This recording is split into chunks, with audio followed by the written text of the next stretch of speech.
Ohayomina! Alors, je vais dire Ohayomina 2 fois, mais c'est que là, c'est une petite information pour vous dire que cette vidéo contiendra des spoilers. Beaucoup de spoilers. Je vais citer les animés. Tokyo Ghoul, Code Geass, Angel Beats, Assassination Classroom et Fairy Tail. Et information, si des morts qui vous ont plu ne sont pas dans le top, c'est soit qu'elles ne m'ont pas marqué, soit que je n'ai pas vu l'animé, ou qu'elles ne m'ont pas particulièrement marqué. Mais autrement, sinon, dites-les-moi quand même dans les commentaires, mais évitez de me spoil, ce serait pas sympathique. Donc voilà, la vidéo.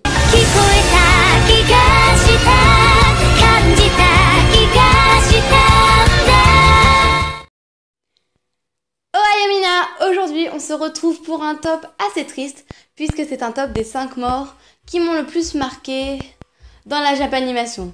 Mais attention, pas comme celle de Jiraiya, celle de Majin Vegeta ou encore celle de Ace. Des morts encore plus tristes. Alors sortez les mouchoirs, la vidéo va commencer. Numéro 5, Ide Tokyo Ghoul. Pour les fans de Tokyo Ghoul, cette mort est la pire. Ide est le meilleur ami de Kaneki, et même quand il a su que Kaneki était devenu une ghoul, il l'a toujours soutenu. De plus, la scène où Kaneki le porte et le traverse dans la neige dans le dernier épisode de Tokyo Ghoul est juste horrible. Quand il lui dit « Non mais je t'aime bien, c'est pas grave que tu bouffes des gens », c'est horrible. Franchement, cette scène m'a tellement fait pleurer. C'est la pire scène de Tokyo Ghoul.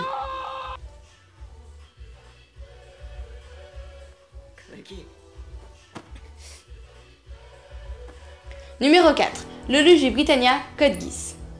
C'est mon personnage préféré de Code Geass, le cerveau en toute sa splendeur. Et c'est également cette mort qui, pour moi, marque la meilleure fin d'animé que j'ai jamais vue. La mort de Lelouch Rampe Rouge, Lelouch Britannia. Cette mort est si triste lorsque Suzaku, déguisant Zero, met fin à ses jours. La scène est juste poignante, juste horrible. Et dire qu'il avait même prévu sa mort. Je pleure encore. Et d'ailleurs, ce message est adressé à tous les adeptes de la théorie du complot. Une nouvelle série de films Code Geass va sortir. Code Geass Lelouch of Resurrection. De plus, dans le casting, il y a le seiyuu de Lelouch. Je vous laisse faire vos hypothèses dans les commentaires.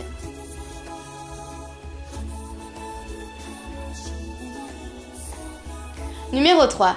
Yui Angel Beats. J'ai hésité avant de choisir cette mort. Car, comme vous le savez, si vous regardez Angel Beats, beaucoup de gens meurent, enfin, ils disparaissent. Mais bon, ne nous attardons pas sur les mots. Et c'était donc difficile de choisir. J'hésitais entre la mort de Yui et celle de Iwasawa. Iwasawa, j'arrive jamais à le dire.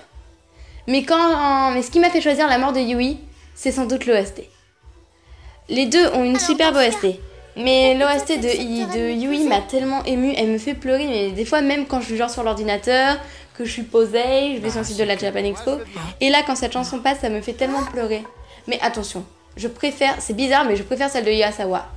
Premièrement parce que ça ne me fait pas les yeux mouillés, et deuxièmement parce que j'adore cette chanson, je joue à la guitare, enfin l'autre aussi, mais bon. Mais donc cette scène est juste émouvante. Voilà pourquoi la mort de Yui est dans ce top. Ce n'est pas la mort qui m'a éprouvé en elle-même, mais c'est l'OST. Parce qu'en plus, malgré le fait que que je n'aime pas beaucoup le personnage de Yui, enfin, je l'aime bien quand même parce que c'est le seiyuu de Yamada en VF, du coup, voilà. Mais malgré le fait que j'aime pas beaucoup ce personnage, la musique m'a vraiment...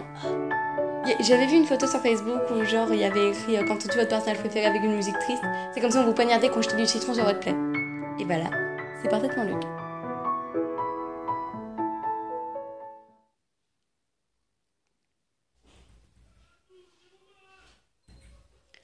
Numéro 2. Kuro Sensei, Assassination Classroom.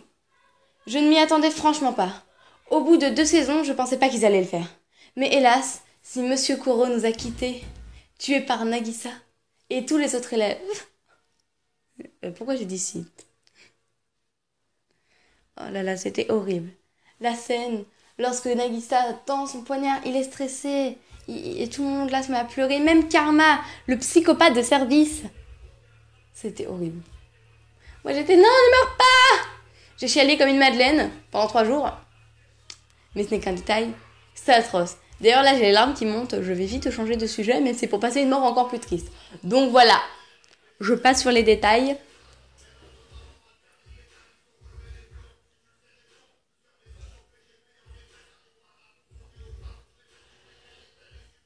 Numéro 1. Aquarius Fairy Tail. Et enfin, vous l'attendiez tous. La numéro 1. Aquarius de Fairy Tail. J'ai pleuré comme jamais. Dès que j'y pense, j'ai les larmes aux yeux. La scène est horrible. Lorsque Lucy brise la clé d'Aquarius et qu'elle fond en larmes. Mais le pire dans cette scène, c'est les flashbacks entre Lucy et Aquarius. Quand on voit que même quand elle était petite, Aquarius, elle aimait quand même Lucy, elle prenait soin d'elle. On voit la scène quand Lucy, elle essaie de rendre ses esprits heureux après l'arc éclipse. C'est horrible. Quand elle brise la clé, quand ensuite elle prend la magie d'Aquarius pour avoir une nouvelle transformation. C'est horrible. Et après, d'ailleurs, après, si ça vous intéresse, j'arrête pas de dire c'est horrible. Dans le manga, elle dit plus tard à Lucy que sa clé a été reconstruite et qu'il faudrait qu'elle la cherche dans le monde pour la retrouver. Mais c'est atroce. Quand elle crie, qu'elle invoque le roi des esprits et que la clé se brise en mille morceaux. J'en peux plus. Non!